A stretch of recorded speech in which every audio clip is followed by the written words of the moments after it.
This video is sponsored by Wise. Get a free transfer of up to £500 by using my link in the description. Hi guys, it's Sasha. UK inflation data just came in and inflation in April was at 8.7%, which is a lot higher than the 8.4% that the Bank of England was predicting right up until yesterday, higher than the 8.2% that was predicted by analysts, higher than any reasonable number, higher than the US, and the big problem is that this drop in inflation is completely artificial. It's fake. All the newspapers are of course cautiously celebrating that inflation fell from 10.1% to 8.7%, but the reality is super grim because the difference between inflation in March and inflation in April is 1.4%. And according to this very release, 1.42% out of that 1.4% came from a fall in electricity and gas prices. So 100% of the drop that everyone is celebrating can be attributed to the fall in gas and electricity prices and nothing else. And the only reason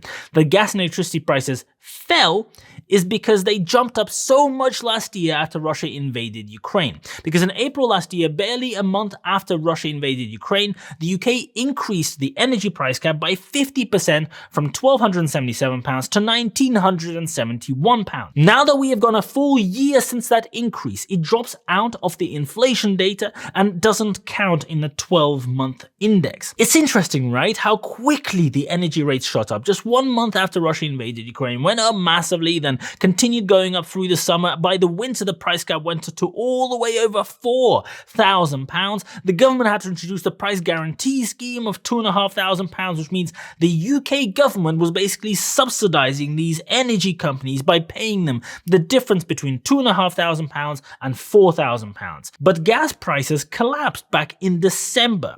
6 months ago. By Christmas, natural gas in the UK was cheaper than before the invasion. And the price right now is back down to a relatively normal historic range. And we're now at the end of May, almost in June, middle of the year. And for some peculiar, really weird reason, energy prices are just not collapsing immediately despite going up so quickly. It's almost like the moment that the energy companies had an excuse, they colluded to racketeer customers and increase bills immediately, which is illegal.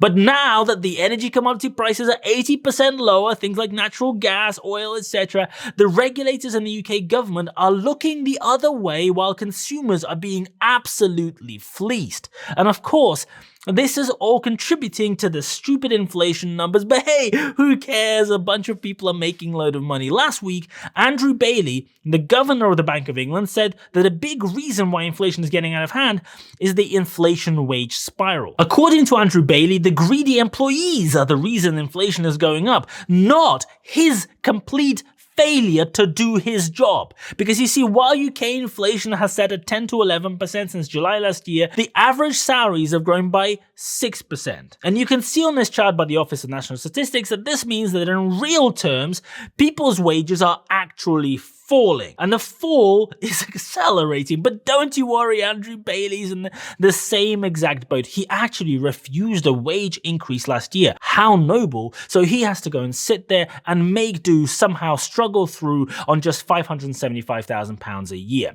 for being completely incompetent at his job. As interest rates have increased, high street banks continue fleecing their customers by paying almost nothing in interest. Barclays pays 0.7%, Lloyds pays 1%, and so on, while the Bank of England base rate is sitting at 4.5%. If you don't want your money wasting away because of inflation, you should check out Wise Interest, which will pay you 3.89% interest on your money instead. The rate is variable as your money is invested in money markets. I have personally used Wise for many years now, and I use it a lot for my business every single month because I make and receive payments in US dollars, in euros, other currencies. Wise is a multi-currency account that makes it super easy to move money, to keep money in different currencies. I can pay and get paid in dollars. Super easy in the US without having to pay the extortionate bank exchange fees, and I am a massive fan of Wise personally. personally. This interest feature is quite new and means that money that you keep in Wise can earn you interest, and the interest on US dollars is even higher than on pounds. And if you want to try the platform out or get that high interest rate from US dollars, for example, you can get a free transfer of up to £500 if you use my link in the description. This is available to new Wise customers only. Remember, returns aren't guaranteed and will vary as the Bank of England and other central banks set interest rates. Go and check out the link in the description or in the pinned comment to get your first transfer for free. Going back to inflation, if you ignore the artificial drop because of the energy price cap, inflation has gone nowhere. It's still absurdly high. Food inflation is insane. It was at 19.2% in March and it's now dropped all the way down to 19.1% in April. This is mind-boggling. Food is increasing at a rate of basically 20% per year. And this is just on average. Many of the basic staples are up 50%, 100% or more. People are struggling. This should be the one and only priority for the UK government at the moment. Everyone seems outraged at the Home Secretary Suella Braverman trying to get out of doing a speed awareness course or whatever the latest distraction is. Where is the massive outrage about the insane food prices? How come people are not on the streets about this thing? Yesterday, Andrew Bailey and the other members of the Monetary Policy Committee were in Parliament answering questions about why they are so incompetent at their jobs. Would you say that inflation today is higher than you were expecting when you were last in front of us? Yes, it is. We were expecting a gradual decline in inflation up to this point, and of course we are below the peak of 11, just over 11, but it's about at 0.8% higher than we expected it to be in the February monetary policy report. I do stand by the view that it has turned the corner, and I was very careful when I said that a few months ago that we were seeing the first signs of that, because obviously the peak was 11%, and we have seen the benefits already of some of the benefits of energy prices, but it is higher than we expected it to be, and there are two underlying reasons for that we see in the data. One is food, and the second one is some goods, particularly clothing and footwear. No, Andrew, food prices are not the reason for high inflation. They are the symptom. They are the outcome. It is absurd that this idiot sits there spouting this nonsense and saying all this stuff in front of a committee. What is the point of this committee? Are these people going to be actually held accountable? Are we going to see actual court cases, actual prison sentences for gross negligence, for sleeping on the job, for incompetence that has now led to millions of people actually struggling to make ends meet? No? Just answer a few awkward questions, make some shit up, and off you go with no accountability whatsoever. Nice. What I would say is that back in February... 2023? Yes, this year, sorry, yes. The contacts that our agents were talking to, this was a point when food price inflation, I think, was around 15%, if I remember right. That's the food element. And the contacts were telling our agents that they thought that was the peak and that it would come down from there onwards over the rest of this year. Now, you're right, that has turned out not to be the peak. Seriously, what the actual fuck is this? The Bank of England bases their decisions off contacts telling the agents stuff. I am quoting verbatim. This is disgusting. The first group is things that I think it's reasonable to say couldn't have been expected. In other words, events that have happened in the meantime in certain elements of food, and they're mainly weather events around the world, frankly. So there was a well-known thing with vegetables in I think it was Morocco, particularly. Those things are things that I think genuinely, you can't predict from from period to period. Things couldn't be expected. The weather. This guy's actually sitting there blaming the weather in Morocco for the UK's inflation crisis. This is like an episode of South Park, but is actually happening in real life. I mean, it is very difficult to forecast at very high frequencies some of the developments that we've seen, given the magnitude of the shock. Is it now? Is it really very difficult to forecast this stuff? Is it really impossible to know that this is going to happen? Was it really that hard to know that we have an inflation problem when it exploded in 2021? Why is it that the Bank of England, with their infinite resources, infinite amounts of data, armies of analysts, seem to find it difficult to forecast, while a random guy on YouTube found it not so difficult? I think the point I would make, and this will lead in, I think, to some of the discussion we'll have in a second around the rationalization of recent policy decisions. I think the point I would make is that the magnitude of these shocks has not only affected directly on inflation, but it's also affected how the pass-through of these shocks may be transmitted through the value chain. This guy is actually smirking while answering the question. He seems to find this topic funny. He seems to find it amusing that millions of people in this country can't afford to pay for their electricity bill or feed their children. Is this really so fucking amusing? Excuse me while I sit here not really seeing the funny side. Seriously, what planet is this guy on? How is this okay? Why is this fucking idiot sitting there smirking and borderline laughing while talking about people suffering that his incompetence has caused? Does he actually understand that these are not numbers on a piece of paper but real struggles by real people? I am completely dumbfounded. So the indirect effects of energy price rises, for example, may have been different and had more magnified effects, and also, as is well known, the second round effects, which are feeding through in other costs that are faced by food producers. Yes, anyone with more than 2 brain cells would have known that when energy prices went up, there would be second order effects. I talked about this on my channel for months. It really is not rocket science. And I think there's a sort of difficult question. This is the question we face in our forecasting, is whether the models and forecasting frameworks that we've developed on the basis of the experience over the last 30 years, whether they capture possible changes in behavior given the magnitude of these shocks. Fuck off! This cannot be serious. Blah blah blah. You know we have this model, and the model wasn't as good as it should have been, and maybe there was some kind of problem. Sorry, miss, the dog ate my homework. So Hugh, are you saying that despite the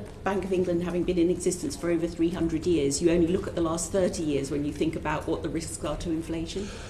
Well, no, but I think it is crucial that the regime we have been in the last 30 years, the inflation targeting regime, is a regime that has proved quite successful on average, and it has had an important effect on behavior in the economy. So these clowns are now saying that they are not to blame because they trusted this magic model. This model was meant to predict the trajectory of inflation by using data from the last 30 years where there was never a period of high inflation. But don't you worry, because it fucked up this time. But you know what? All these other times when there wasn't high inflation, well, the model did pretty well back then, predicting that nothing will happen when nothing happened. Imagine creating an earthquake warning system.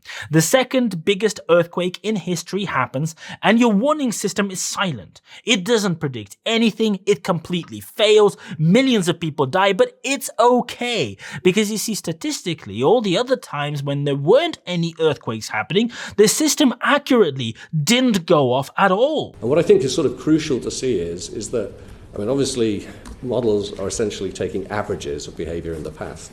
We really only have one observation of how the UK economy responds to having inflation in the inflation targeting framework at the 10% level. So you're saying the inflationary period in the 1970s, because it falls outside your period, is not really one that you want to use in your models? Well, we think, I mean, so just let me continue, because I think you make a good point, is that the question then becomes, given that we have inflation at 10% and we've had the magnitude of shock that we haven't seen in that 30-year period, has behavior changed? No, a model does not just take the average of the past. If this is what your models are doing in the Bank of England, you're a bunch of incompetent clowns and you have no idea what you are doing. You should be fired from your job and replaced by somebody who does. Look at the face of the MP asking questions. Absolutely priceless. It really tells you everything you need to know. I know I do have to say this quite often in these hearings, that we have to make policy in real time. We don't make policy with the benefit of hindsight. We've had to respond to shocks as they've occurred. No, Andrew, you do not need the power of hindsight to do your job and not completely fuck up. UK inflation jumped to 3% in August 2021, 50% above your target. When alarm bells should maybe started ringing, the MPC committee met 7 days later and voted unanimously to keep the rates at 0.1%. By December, inflation was over 5%, and the Bank of England raised rates by 0.15% to 0.25%. Woefully inadequate, way too slow, way off where inflation was going. Nobody bothered convening a meeting outside of the regular schedule when it was absolutely necessary. How much hindsight did they need to know that the rate of inflation in December was 5% higher than the base rate in December 2021. At that meeting, they said that they are confident inflation would peak at 6% and then come back down. Based on what? Why would inflation randomly just stop and decide to come back down without any action from the Bank of England, without any reason? Because Andrew Bailey pulled those numbers out of his ass. That's why. This has never happened in history before, ever. But sure, let's just make some shit up to justify our action. Maybe a model said so. And even now, a year and a half later, UK interest rates are still almost 5% below the rate of inflation. And nobody in the UK government or the Bank of England dares say what the actual problem is. Because, you see, the actual problem is not the weather in Morocco. And the actual problem is not the fact that employees are getting small, pitiful pay increases so that they can afford to feed their families and pay rent. The big fuck-off elephant in the room is Brexit and the mismanagement of the economy from a fiscal perspective by the UK government and from a monetary perspective by the Bank of England. These are the actual problems. UK inflation is setting into an extremely dangerous, persistent direction. Food inflation at 19.1% is not acceptable. It is not okay.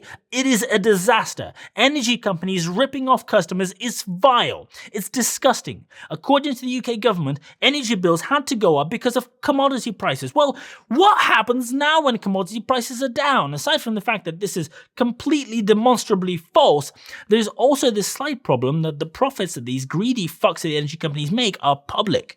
During this period of excessive energy prices over the winter, British Gas just accidentally happened to make record profits. This morning, SSE announced that they doubled their profits.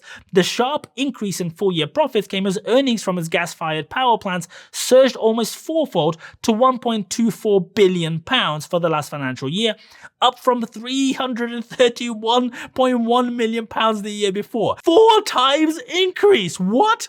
They made a fuckload of money because natural gas prices are now very low, but customers are being charged through the nose. Well, who could have possibly seen that coming? I mean, impossible to predict, right? The UK economy is unfortunately in dire straits. The Bank of England has screwed up and continues screwing up, and the UK government has no idea what they are doing. Obscene levels of corruption in the government mean that companies are profiteering while employees are struggling to make ends meet. This is an extremely sad state of affairs, and unfortunately, it doesn't seem like it's moving anywhere. Remember, you can get that free transfer of up to £500 with Wise and get paid interest. Make sure you go and check it out. Use my link in the description. Thank you so much for watching, and I'll see you later.